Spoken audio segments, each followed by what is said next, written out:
Welcome to my imaginationary love story world. ये sunshine का part 6 है। चलिए स्टोरी को शुरू करते हैं। विंग जो वांगजी और आयन के बीच घुल मिल रहा था, इन बीच विंग जो वांगजी को घर के छोटे मोटे काम में खींचना हो या फिर ज़बरदस्ती ही सही, विंग ने वांगजी को उसके लाइफ ट्रैक में लाने के बारे में सोच लिया था और ऐसा हो भी रहा था। वांगजी क्लीनिंग वगैरह, डस्टिंग वगैरह, डिशेस वगैरह, हेल्पिंग कर रहा था, गार्डनिंग वगैरह वो कर रहा था। विंग वांगजी के इतनी अच्छे काम को देख के वो खुद के ऊपर शर्म खा रहा था कि मैं इसके घर पे इतना अच्छा काम कर रहा था, ये तो मुझसे मेरा मेरा बाप है। तो विंग अपने इन एक हफ्तों में उसने देखा कि हाँ, वांगजी को घर के कामों के साथ साथ आयन को साथ उसे इमोशनली अटैच तो करना ही पड़ेगा।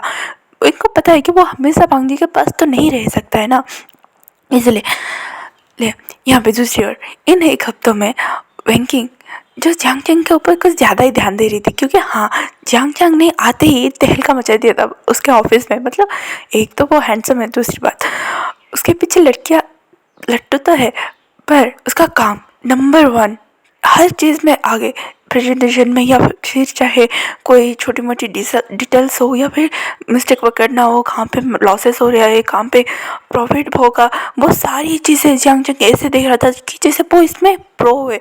मतलब वो एक कंपनी को छोड़ के यहाँ पे आके काम कर रहा है। बैंकिंग जो इम्प्रेस हो चुका था, कहते हैं ना, अरे भाई, वो जितना अच्छा आदमी हो, अगर बैकग्राउंड में चोर हो या फिर क्रिमिनल रिकॉर्ड हो तो आपका ध्यान उसके ओर थोड़ा ज़्यादा रहता है। पर बैंकिंग का पहला डाउट था ये एक चोर है, दूसरा कंपनी की कुछ सिगरेट लीक ना हो जाए, इसलिए वो बैंकिंग उसके ऊपर ज़्यादा ध्यान दे रही थी। पर हाँ, उसे जब पता चला कि नहीं, जियांग चैंग ऐसा नहीं है, सिचुएशन में ले रह के उसका ये हाल है, तो बैंकिंग को जियांग चैंग और विंग के लिए बुरा लग रहा था। पर हाँ, बैंकिंग को पता है ये दो भाई बहुत अच्छे हैं। इन एक हफ्तों में बैंकिंग को पता चल चुका था कि जियांग चैंग बहुत अच्छा है।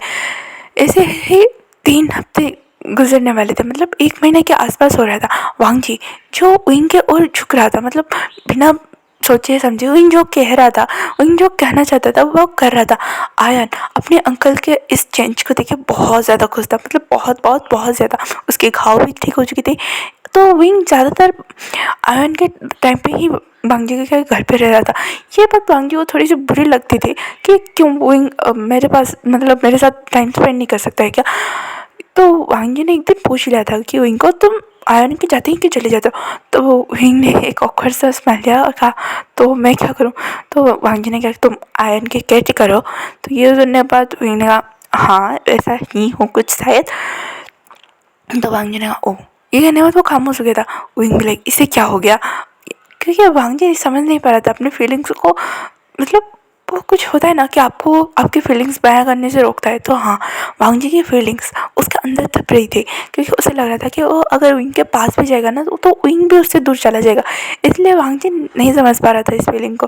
वो बस वांगजी विंग से दूर रह रहा था। यहाँ पे दूसरी ओर विंगी जो जियांग चैंग के काम से इम्प्रेस हो गई थी, और हाँ, जियांग चैंग ने सच में अपने हुनर से बहुत अच्छे से कंपनी को हैंडल किया था। उसे पता चल चुका था कि कंपनी के लॉसेस तो नहीं है, ज़्यादा प्रॉफिट भी नहीं है, कंपनी एक रन में भी चल रही है जो उसे चेंज करनी होगी। अगर उसकी स्ट्रैटेजी चेंज हुई तो ये कंपनी फिर से बुलंदी पे छूगी। उसे इस कंपनी का पिछला ट्रैक रिकॉर्ड देख के ही समझ में आ गया था।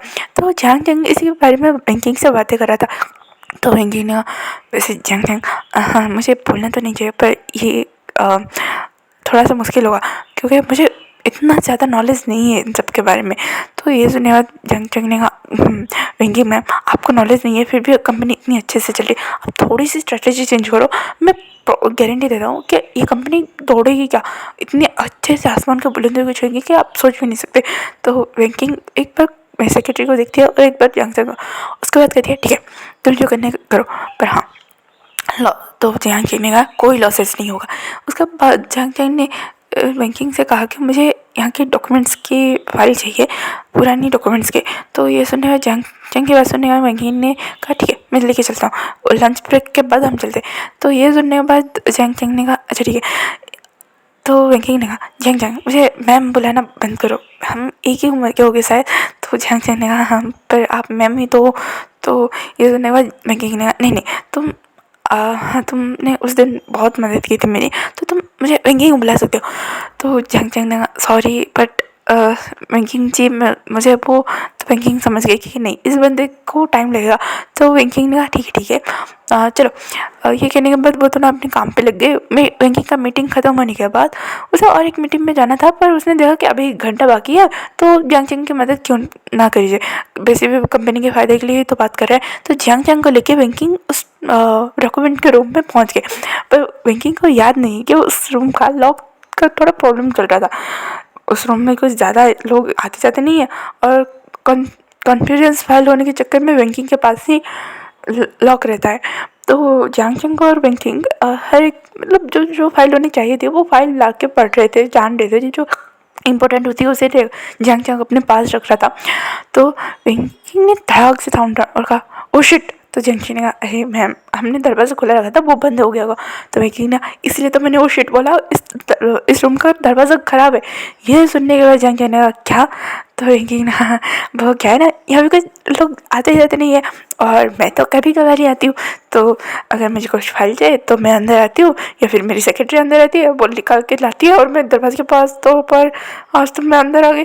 ये कहने के बाद वो दोनों भागे वहाँ पे, लेकिन वो रूम अच्छा खासा है, पर उस रूम में ना गर्मी बहुत ज़्यादा होती है। एक तो लो वेस्ट है, वहाँ पे एसी लगाने की क्या ज़रूरत है, बस एक लाइट ही है, क्योंकि कभी कभार ही काम पड़ता है ना। तो जियांग चैंग ने कहा क्या हुआ है। तो बैंकिंग ने कहा मेरी सांस उठ रही है, मुझे क्लोस्ट्रोफोबिया है, मुझे कम जगह से बन जाओ डर लगता है। ये सुनने के बाद जियांग चैंग ने कहा ओह नो ठीक है अब घेरी घेरी सांसें लीजिए। उसके बाद जियांग चैंग ने बैंकिंग के पास आते हुए तो बैंकिंग ने कहा क्या क्या कर रहे हैं, क्या क्या कर रहे हो मैं फिर को। तो जियांग चैंग ना मैं एक मिनट। ये कहने के बाद बैंकिंग के पीछे से उसने एक हेयर क्लिप मतलब हेयर पिन जैसा कुछ निकाला और कहा मैम डांटिएगा मत। ये कहने के बाद जियांग चैंग उसे खोलने लगा, क्योंकि हाँ ऐसा नहीं है कि बैंकिंग के पास चाबी नहीं थी, वो चाबी आउटसाइड लॉक हो गया था। अब जो भी करना था अंदर से करना था, इसलिए जियांग चैंग ने जैसे जैसे करके उस लॉक को खोले। तो जियांग चैंग ने मैम आप भूल जाते मैं कभी कभी चोर भी था अपने ज़माने में। ये कहने के बाद वो बैंकिंग को बाहर लाता है और अच्छे से बिठाता है, पानी वानी पिलाता है। तो बैंकिंग ना तुमने तो मुझे डरा ही दिया था। तो जियांग चैंग ने क्या मैं आपको कुछ कर लेता क्या। तो बैंकिंग ने जियांग चैंग को देखा दिया और कहा तो मुझे कहते या ना कहते वो मुझे नहीं पता, पर मैं तुम्हारी तो हालत बुरी करने वाला था। तो जियांग चैंग ने मतलब तो बैंकिंग ने मैं तुम्हारी दांत या फिर कहोगे हाँ हाँ जियांग चैंग मैं समझ गया। तो ये कहने के बाद वो तो ना हंस रहे थे। तो बैंकिंग ने मैं अभी जाता हूँ, क्या डिनर टाइम पे मिलोगे। तो जियांग चैंग ने पर वो विंग के साथ डिनर प्लान था। तो बैंकिंग ने ठीक है उसे बोल दो ना कि तुम बिज़ी हो आज एक दिन के लिए। तो ये सुनने के बाद जियांग चैंग ने ओके। ये कहने के बाद जियांग चैंग ने विंग को फ़ोन किया। विंग जो भांग जी के साथ था, क्योंकि भांग जी का मूड थोड़ा ऑफ हो गया था और विंग को लगा ये भाई बंदा ये कुछ फिर से कर्म कांड ना कर बैठे, इसलिए विंग जो भांग जी से दूर हट के बोल रहा था हाँ बोलो काका। तो जियांग चैंग ने विंग तुम कहाँ पे हो। तो विंग ने मैं घर पे हूँ। तो ये सुनने वाले जियांग चैंग ने गुड सुनो बाहर रात में बाहर मत निकलना, डिनर खुद बना के खा लेना, अगर नहीं बना सकते हो तो कुछ ऑर्डर कर लेना, पर घर से बाहर मत निकलना ठीक है समझ में आया। तो ये सुनने के बाद उन्होंने कहा आप जी क्यों बोल रहे हो। तो जियांग चैंग ने कहा मुझे आने में देर रात के 10 या 12 बज सकते क्योंकि मैम के साथ डिनर पे जा रहा हूँ। तो विंग ने कहा ओहो डेटिंग शेटिंग। तो ये सुनने के बाद जियांग चैंग ने विंग शट ऐसा कुछ नहीं है, मैं बस बाहर घूम एक नॉर्मल सा प्रोफेशनल डिनर है। ये सुनने के बाद विंग ने कहा हाँ ठीक है एंजॉय करना। ये कहने के बाद उन दोनों ने फ़ोन कट कर दिया। तो विंग ने कहा आयन कब तक आएगा। तो भांजी ने कहा तुम्हें तो पता होगा ना। तो विंग ने कहा हाँ मुझे पता है, पर आयन जनरली इस टाइम पे आ जाता है, आज नहीं आया है। तो मुझे जानना है कि आयन कब तक आएगा, क्या उसे स्कूल से कुछ स्पेशल रिपोर्ट आया था क्या उससे की देरी होने वाली है।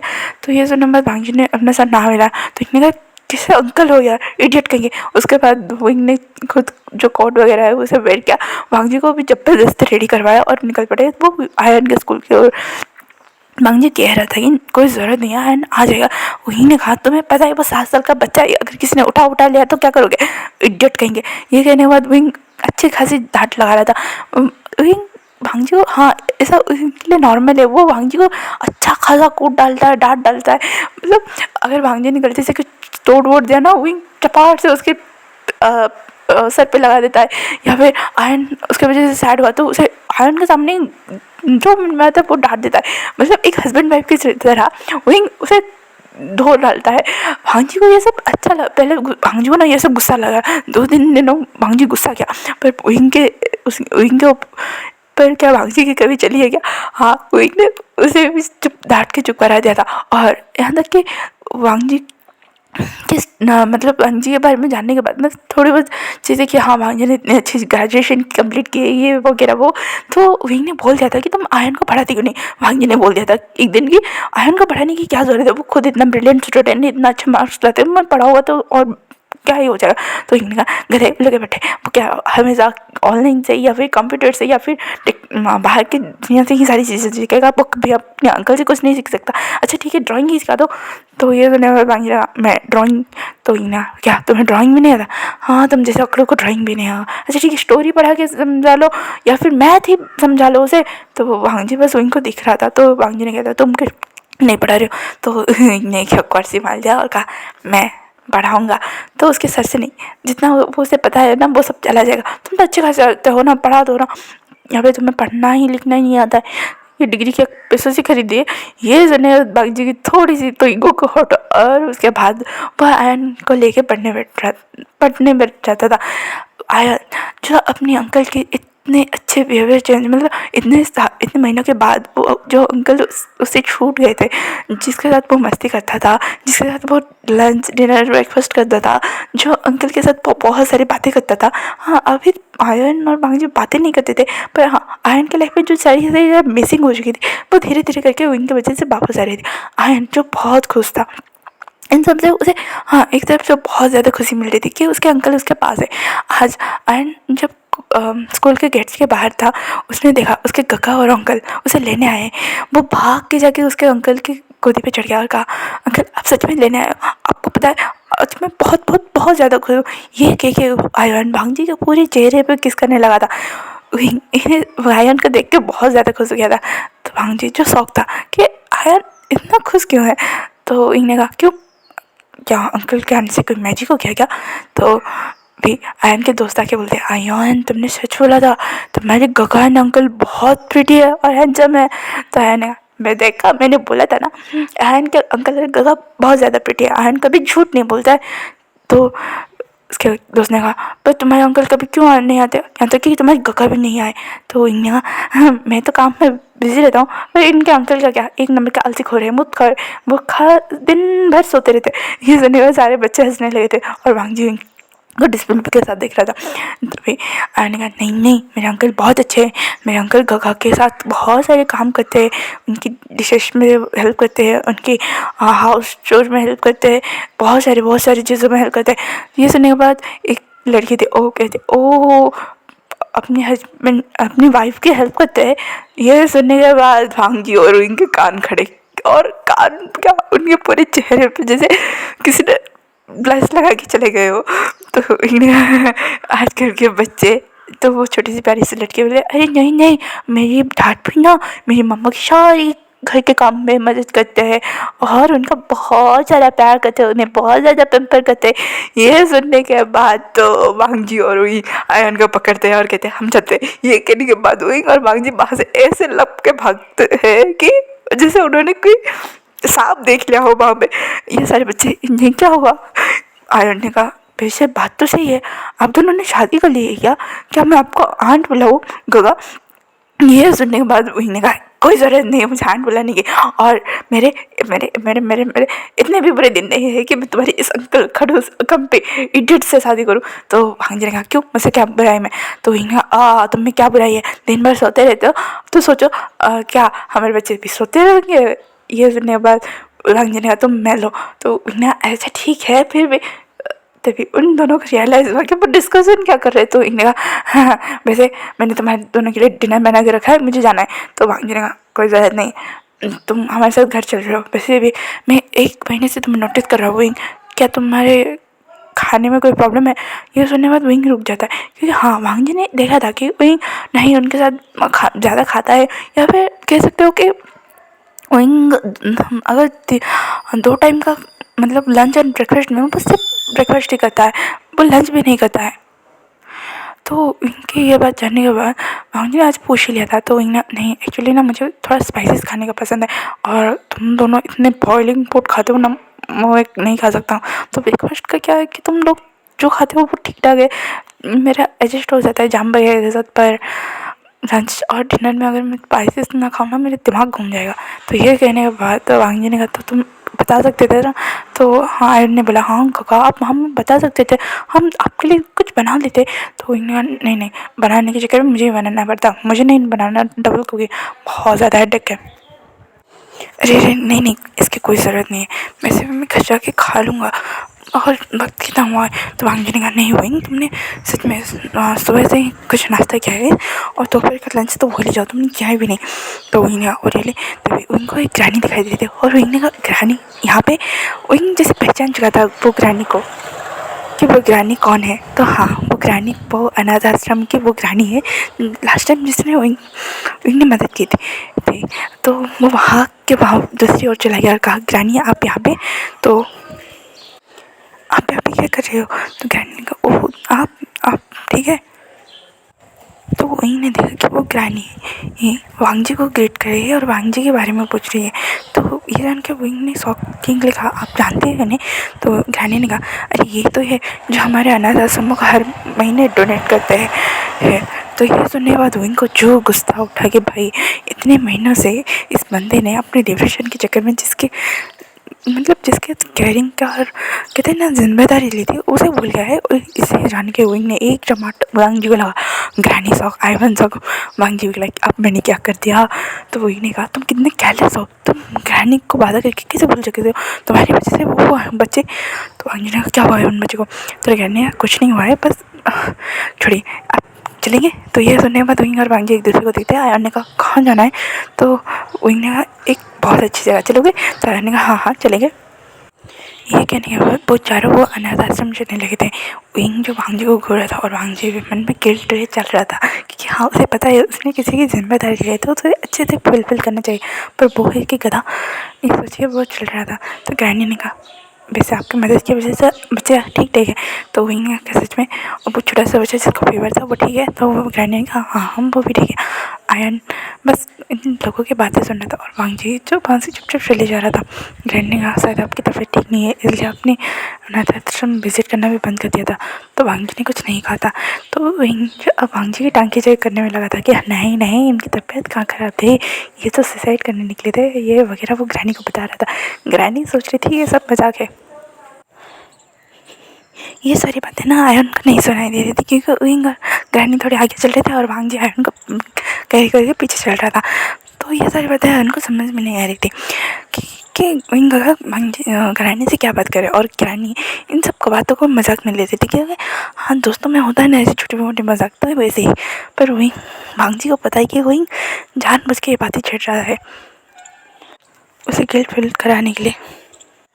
जो रास्ते में कन्वीनियंस स्टोर दिखता है तो वो वांगजी के पास आता है और कहता है वॉलेट दो। तो ये सुनने के बाद वांगजी ने पर क्यों। तो विंग ने वॉलेट दो ना और कार्ड का number.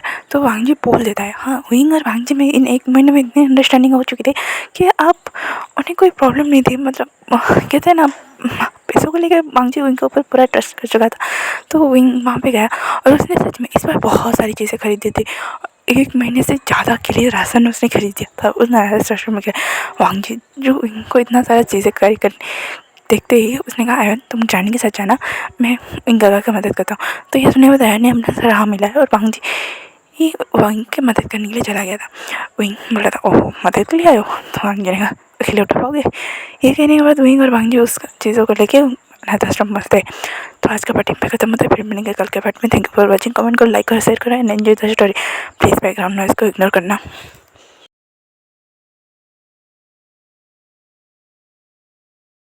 Thanks for watching, bye bye cuties and स्वीटीज।